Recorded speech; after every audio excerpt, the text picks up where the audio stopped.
this is Bobby from the Vespasian Warner Public Library. I'm here with another tale from the archive where we talk about objects and documents from our local history collection. Today we are going to talk about the Clinton Roque Club. Roque is a variant of croquet. It was invented here in the United States in the late 19th century, around the 1880s, and it had a huge boom of popularity in the mid-20th century until it kind of died down in the 1980s and 1990s.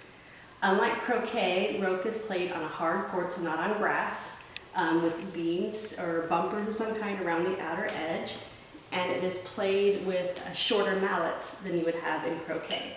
And its name is derived from croquet just by dropping off the C at the beginning and the T at the end. And I've heard it pronounced roque, I've heard it pronounced roquet. I'm not entirely certain which one's correct, but we're going to go with roque. So the first Clinton Roque Club was founded here in 1935. And we actually have the original treasury book and membership book. Dues started out at 25 cents, but they were up to 75 cents a month to help pay for better facilities.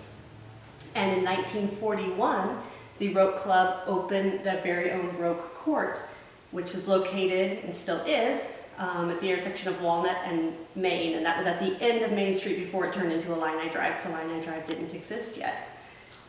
And our very own Omar Spitzer was the Roque king around here. He worked at the high school, but he was also the custodian here at the library for many years. And he was the state champion at least one year. And speaking of state, many of the state Labor Day competitions were held here in Clinton at the Roque Court. It was a very exciting day in 1941 when the court opened. It was in the local paper and some bigger papers as well. And people really had fun with roque. It was just a great time to let loose. We have some photographs of players dressed in silly costumes. We have them at other parties playing games together and just looking like they were having a great time. At the Roque Court, there was a clubhouse. You can kind of see it in the back. A lot of you probably remember it. I know I remember this sign that says Clinton Roque Club. It was made from an old railway car that was converted into a clubhouse, and it had a little kitchen in it where they made hamburgers and hot dogs and other kind of foods to serve. People would come with their kids and their grandkids who would play and watch the games. And at one point in 1941, we actually had a crowd of spectators of 150 people to watch a showdown game between Mayor Pugh and City Commissioner C.E. Corden. Mayor Pugh lost, apparently by quite a bit, but it was still a great time for everyone. And we have these wonderful items that were donated to us by Rex Bell. We have all of these ribbons that Rex won at different tournaments, and we have a Cerro Gordo croquet tournament trophy that was won in 1953 by Rex's father, Joe Bell.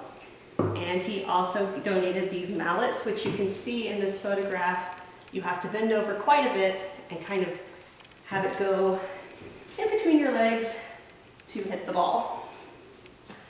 The popularity of roque did die down, and the Roque Court here in town did fall into disrepair, particularly the clubhouse. And around 2010, the Clinton High School graduating class of 1973 started raising money to restore the Roque Court into what they called a peace park. And if you drive down there now, you can see they did a beautiful job. They raised all the money and they did a lot of work themselves. They took out one of the courts and made it into a parking place. There's a really nice shelter now with picnic tables, and of course the court. Sadly, it's not much used, but it's open for anyone to use, which would be great. And I also discovered while doing all of this research that Clinton is on the Wikipedia map, because if you look up roque on Wikipedia, it will talk a little bit about the court here in Clinton, which is kind of fun. And we are currently in the process of digitizing all of these roque materials, so we will have them up on our website hopefully soon. Thank you for joining me for this tale from the archive, and we hope to see you soon.